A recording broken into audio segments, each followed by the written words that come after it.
I don't like technology at all. Fuck. Thanks, Alan. I'm not going to get angry, but I am very slightly embarrassed for those people who've heard me speak before. Some of it is the same old. So basically, maybe I'm fucking up in my job not to reframe anything properly. You will be the jury.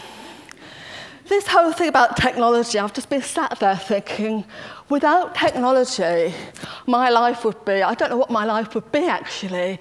You know, the minute we've got those phones you could text, even a pager was fantastic for me, although you had to then get the page number, then phone, which wasn't very good because I can't hear on the phone.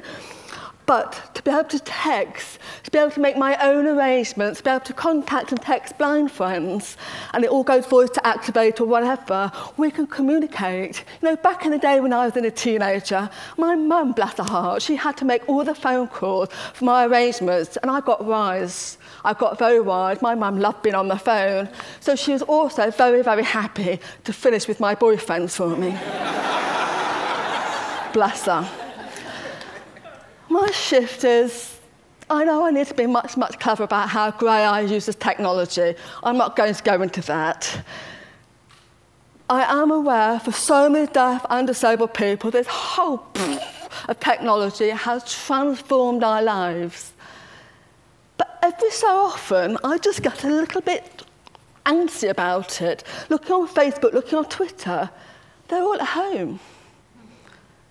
There is a real danger that we suddenly have this community here, there and everywhere, right here, so we don't have to go anywhere. And that's what our fucking government wants for deaf and disabled people. They want us to be contained in a nice little environment so we're not out and about doing stuff, getting in the way, moaning about, well, complaining, quite rightly, about the fact that the buses are rammed with baggage, but there's a ramp there to get a wheelchair user on.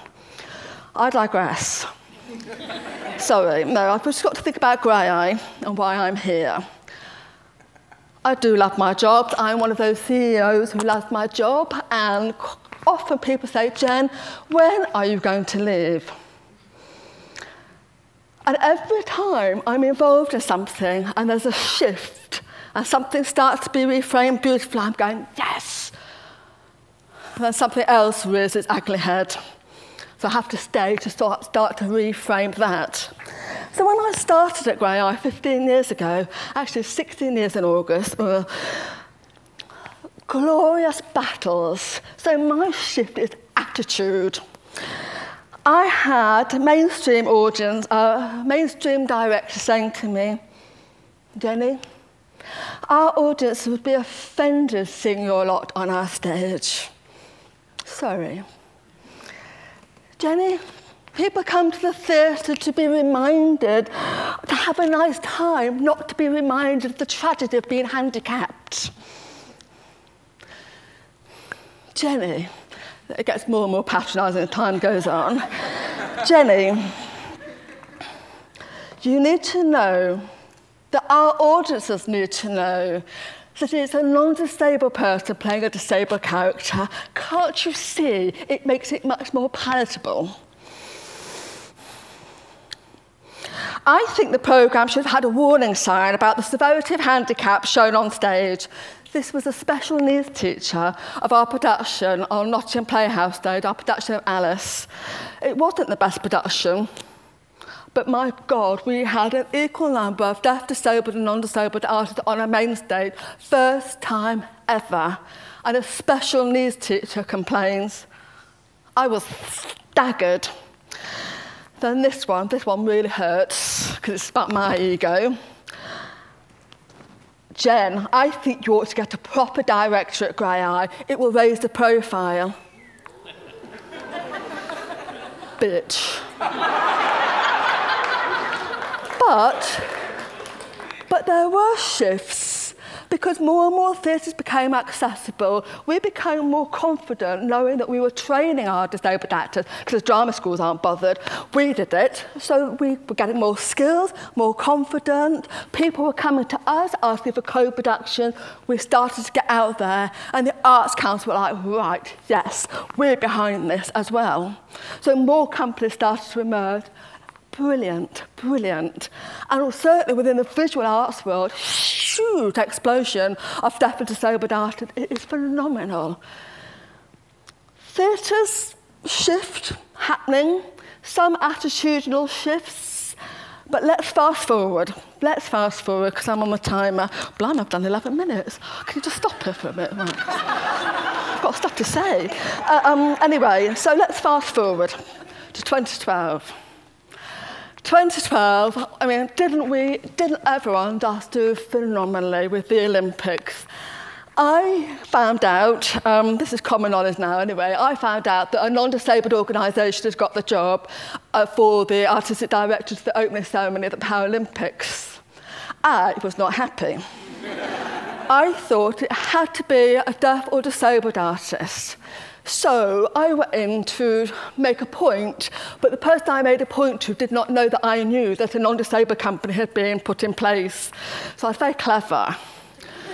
But months and months later, Bradley and I finally got the job. Didn't think that would happen, but we did get the job. But I was peeved that they'd even thought, in this day and age, not to have a disabled or deaf person leading it. For God's sake, 2012 was all about different and embracing and challenging perceptions. Anyway, Bradley and I rock up. You know, they know we're not going to do some sort of like lovely little Teletubby la la la job. We were going to be at least a little bit political. But they had that glorious mentality of one glove fits all. They had one amazing operations team who had to cover 4 ceremonies. So my God, did they not want an easy job? But I kept saying in my big, big team meetings with the whole bureaucracy, it can't be one glove fits all. So many of my performers don't have hands, so they don't wear gloves. It didn't go down very well. It was one of those really awful tumbleweed moments. But so our job, Bradley and I, our job was to really, for the last time ever, was to put disability in its glory on a world stage and say, right, this is the last time that you ghettoise us. This is, we're saying, look at us. We're saying, look at us, you know, come on. So we did this. It will happen. Our eyes, our ears, shine your light on the beautiful diversity of humanity. Look out, stretch your wings and fly.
Different.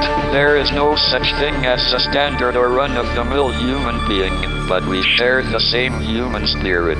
What is important is that we have the ability to create. However difficult life may seem, there is always something you can do. and succeed at. The games provide an opportunity for athletes to excel, to stretch themselves and become outstanding in their field. So let us together celebrate excellence, friendship, and respect.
In that, there was a shift. For so many of our volunteers, they've never worked with a deaf or disabled person. For some of the operational lot never occurred to them to think about rope on the floor for all the blue people who were going like that. Just put rope down. So I remember one day in the stadium, someone legging it, massive piece of gapper and rope, just breaking it all out where this person has to be. That's what you're doing. So we're just making sure all the boundaries are roped for our blind performers.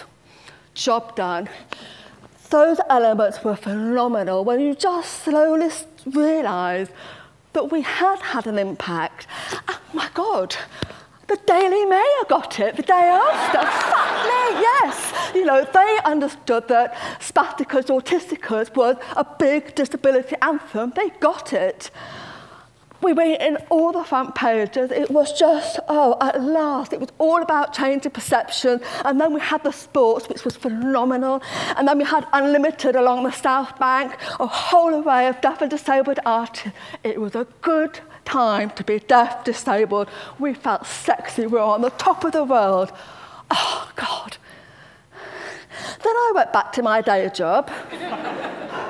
And some fucker said to me, but Jenny, Lorca didn't write Blood Wedding for people like you to be in it. Oh, here you go. Here you go. Thank you very much. And what else? Another comment, audience really don't want people like you on our stage. Then I was headhunted for the Scottish job, and they said, do you think Scottish audiences are ready for disabled people? Oh, God, anyway, okay. And Jenny, if you were to audition, will you still be auditioning disabled people, although you're not working for a disabled organisation? But the biggest grief, actually, was that there was a silence. And then I got a phone call from Channel 4. Some of you know what I'm saying. But it was from someone saying, Jenny, well done on such a fantastic opening Paralympic ceremony. You must have met so many deaf and disabled people. Please can you put forward your people to be on our groundbreaking programme, The Undateables. Have you seen it? It's awful. It's seriously shit. That is not the legacy that I wanted for my deaf and disabled artists. It really is not. So, I went to see Peter, I can't pronounce his surname, the chair of the Arts Council. Went to see him for a one-to-one. Quite strident, because he, and he knows it, he did not mention anything about deaf and disabled people in any of his inaugural speeches. Nothing about Unlimited, and the Arts Council funded to the hilt. They funded all my circus training for the Paralympics. Didn't mention us once. Pissed off, big time. Go for a one-to-one, he said. Jane, I said, I'm sure you know why I'm here to meet you. He said, no, but I think you were going to tell me, and I did. But on the back of the whole undateable thing, he suggested that I wrote to David Abraham. Because TV and film is the biggest thing for changing perspectives, I think. So I just banged on about my horror about the programme, and that that's not the legacy I want, and that we're both at the same conference next week. Please could we talk? And I just ended my email, which I sent on Thursday, and I've not had a response. I'm afraid that the programming of series like The Undateables and The Dreadful Spasticas, which is shamefully written by disabled people who should know better, the whole agenda goes back to the Dark Ages. And once again, we are people being looked at and laughed at. So, in terms of my world, things shift. We go for it, we hold it, we hold it, we hold it. But because really there are so few of us and not enough people supporting us, the shift is, it goes. Then we reinvent ourselves and we reinvent ourselves. We are brilliant at it. But my God, do we need the Arts Council who continue to support us, and there's a new Unlimited. And it's not all doom and gloom, you know. Lisa Hammond is on at Manchester International Festival. Shirley is on the television. I can pick 10 things, 10 people, 10. 1 in 8 are disabled, and I can pick 10 people who grace our stages, our theatre, our TVs today. So I suppose I'm here to say, next time there is a shift, we're all responsible for it, and it has to be mega, and it has to stay and get bigger and bigger. And I say this with horror, actually, because some of my performers, because of the cuts in benefits, they're losing their independent right to living. So my lovely Sophie, who was in my last play, and the whole play was in and around sacrifice, she is making a sacrifice. The government are telling her that she could go for a wee at 9 o'clock, midday, and 5 o'clock. She's an artist. She works with me. She can't just govern when she wants to go for a wee. She likes her wine, so after a few, she'll go more times. So this is what I'm having to face as well. So there's a shift within the government, a shift within theatre. We've got to make those shifts one thing, and they're political and they're proactive. And if you can tell me how I can best use the internet to really get that message out, then please do. But at the same time, please, never ever forget, we need to see people on these floorboards. We really, really do. Viral, lovely, lovely, lovely people can film themselves. No, sorry, I'm spitting everywhere. No, we want them in our theatres, we want them on our screens. So that is how I would like to reframe everything. So I can't leave Grey Eye just yet, because I haven't done my job proper. And on that note, I'll shut up.